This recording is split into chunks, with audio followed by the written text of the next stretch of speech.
All right, welcome to Session 8, everybody. Thanks for being on the journey. I hope it's been helpful so far. So let's recap where we've gone. There's the process of navigating the width of that river between us and the original audience. Oftentimes that can be terrifying, and you're like, I can't do it. I need to get somebody, I need to get a pastor, somebody with more education. Yeah, maybe that's helpful at times, but you can do this work. And so what I want to do is I want to zoom in like you would on a picture on your phone. I want to zoom in on the first type of questions that we're asking when it comes to being a good exegeter. The first is about context, remember? And this is about kind of the historical context of the book. So you need to understand where this book finds itself in the Bible. This is about historical context. So we need to understand the story of the scriptures, right? We need to go back to what do we know? Is this in the Old Testament or is it in the New Testament? Is this a pastoral letter in the New Testament or is it a gospel? When you think of the Old Testament, is it narrative like a book like Joshua?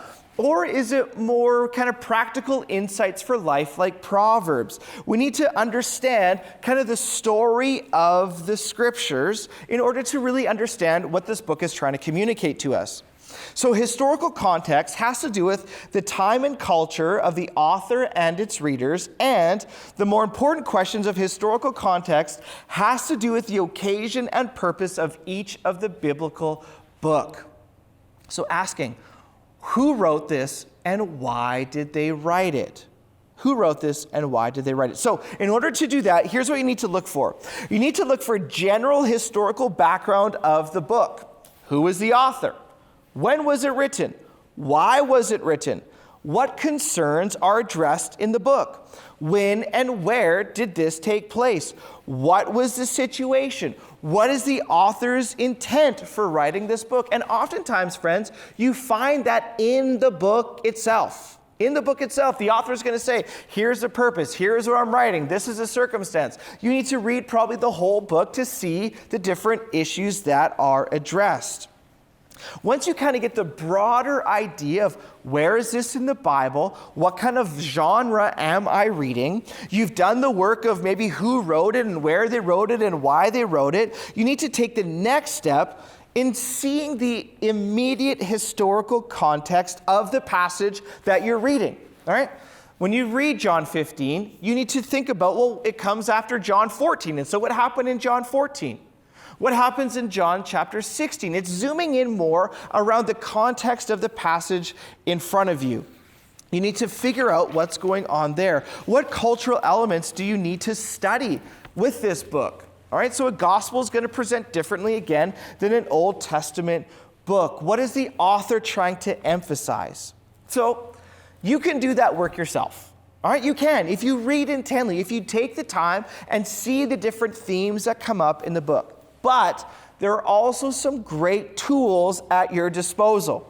One of them would be a study Bible. A good study Bible usually has a write-up at the beginning of a book of who wrote it and why they wrote it and the themes in that book. There's a Bible dictionary, maybe for words or phrases or places, some of the Old Testament cities. Well, what does that have anything to do with it? Where was Jerusalem and why did it matter? You can have a Bible dictionary and you can see Jerusalem and you can read a write-up of the history and importance of Jerusalem for the people of Israel. There's Bible commentaries. You can go online and grab great commentaries that you can read as you're reading Romans or as you're reading Philippians. Buy a great commentary on that book, and there's thinkers and practitioners who have done the work for you to help you through that. There's maps and atlases. Look online, a map of Israel in the time of Jesus. You can see, here's where Caesarea Philippi is. Here's where Nazareth is in relation to Jerusalem. That helps bring the text to life. And you also have something called the internet. Now, the internet, I say be careful. There's a lot of crazy on the internet, but there's also a lot of helpful tools there. So again, how do you do this? First, you need to consult different tools to find out as much as possible as far as the background of the text. Secondly, you need to develop the habit of reading the whole passage and book in one sitting. And as you read the whole passage, it's helpful to jot down a few very brief notes and references, maybe a one-sentence summary of the passage that you're reading or the book that you're reading. You need to take 3 kinds of notes. What you notice about the recipients themselves. So as you're doing this, think about what it's like to receive this letter, this book. What do you know about the recipients? How are they? How are their attitudes, their problems, their questions? Ask specific things mentioned to the occasion of the letter.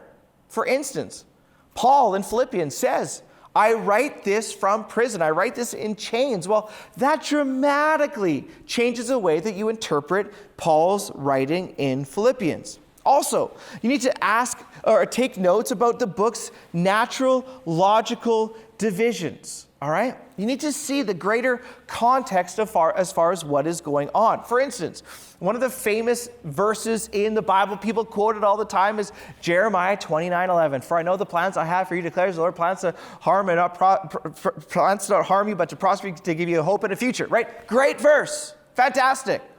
Now, do you understand that verse was given to the people of Israel while they were in exile?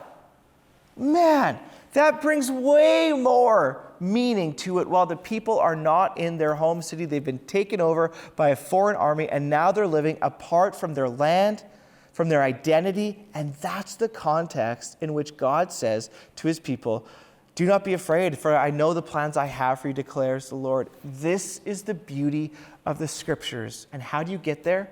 Folks, it takes some work to do. So that is this session.